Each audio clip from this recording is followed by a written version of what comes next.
كاين واحد الحاجه ما كيهضروش عليها الناس بزاف. فاش كتفقد الثقه في راسك ما كتفيقش نهار وكتقول اليوم غادي نفقد الثقه في راسي، يعني وكتقرر انك تفقد الثقه في راسك في ذاك النهار نيت مباشره، ولا كتاخذ قرار قبل. كتوقع شويه بشويه، كتفشل واحد المره وكيضحكوا عليك مره اخرى، وكتجرب بعض المرات شي حاجه وما كتنجحش ليك، وكتبدا تسمع داك الصوت اللي كيجيك من داخل ديال راسك، وكتولي كيقول لك يمكن ماشي انا اللي نقدر ندير هادشي. انا ما نقدرش ندير هادشي، ما يمكنش، صعيب عليا. ولكن خليني نقول لك واحد الحاجه مهمه بزاف خصك تعرفها، باللي الثقه ماشي واحد الحاجه كتزاد بها نهائيا. الثقه كتبنى، ما كتزادوش بها، كتبنى نهار بعد نهار، وكتبنى بطريقه بسيطه بزاف، ولكن صعيبه في التنفيذ ديالها، في الاكزيكيوشن ديالها صعيبه. كتبنى ملي كدير وعود صغيره لراسك. ركز معايا، لراسك ماشي لشي حد اخر، اولا لراسك، وكتوفي بيهم. الا قلتي غادي نفيق مع 7 ديال الصباح، وفعلا كتفيق مع 7 ديال الصباح. الا قلتي غادي نقرا نص ساعه في النهار، وفعلا كتقرا ديك نص ساعه في النهار اولا ساعه. الا قلتي غادي نحبس شي عاده خايبه وحبستيها، فعلا نقولوا كتكمي.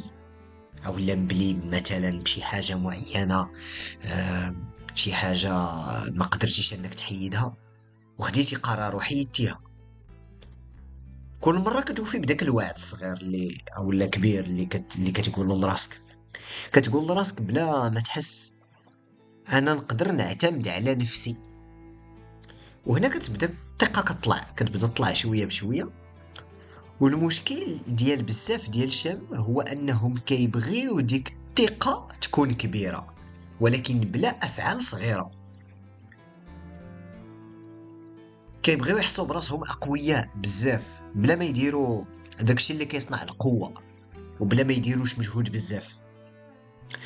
الثقه ماشي كلام تحفيزي موتيفيشنال فيديو كتلقاه في اليوتيوب ولا موسيقى وكتحفزك. الثقه هي احترامك للكلمه اللي كتعطي لراسك، بينك وبين راسك انت قدام نفسك. وبغيتك تفهم واحد الحاجه اخرى بكل صدق، يعني ما خصكش تكون مثالي باش تكون واثق في راسك. حتى واحد ماشي مثالي، وانت ماشي مثالي.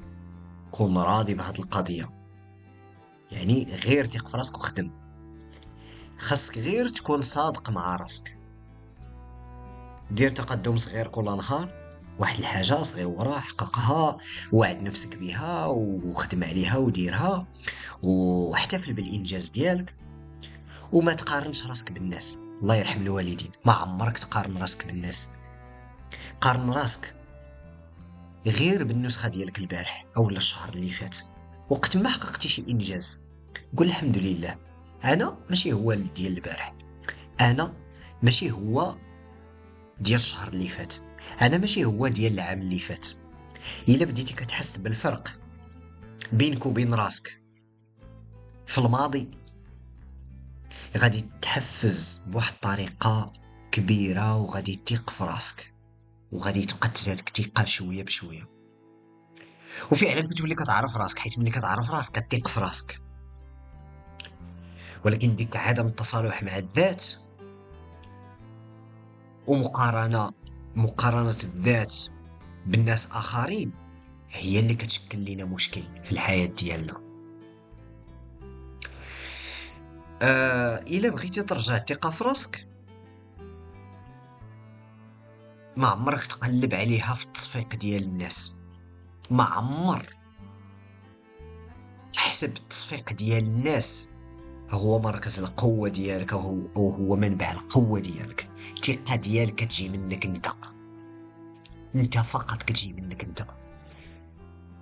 الا خسرتيها ما كاينش اللي غادي يعطيها لك، وإلا عطاها لك شي واحد وانت ما عندكش اصلا ما تيقش في راسك، ما غدير بها والو.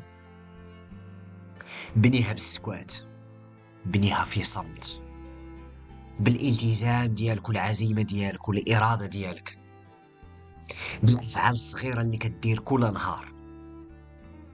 خدم على الثقة ديالك، خدم على الثقة في النفس ديالك، لأن هي اللي غتصنع لك الفارق في جميع الأمور اللي غادي تخدم عليها في حياتك. وكيف كنقول ديما،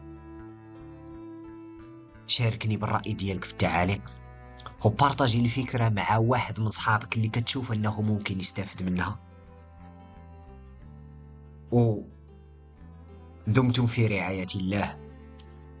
إلى حلقة أخرى، دمتم سالمين.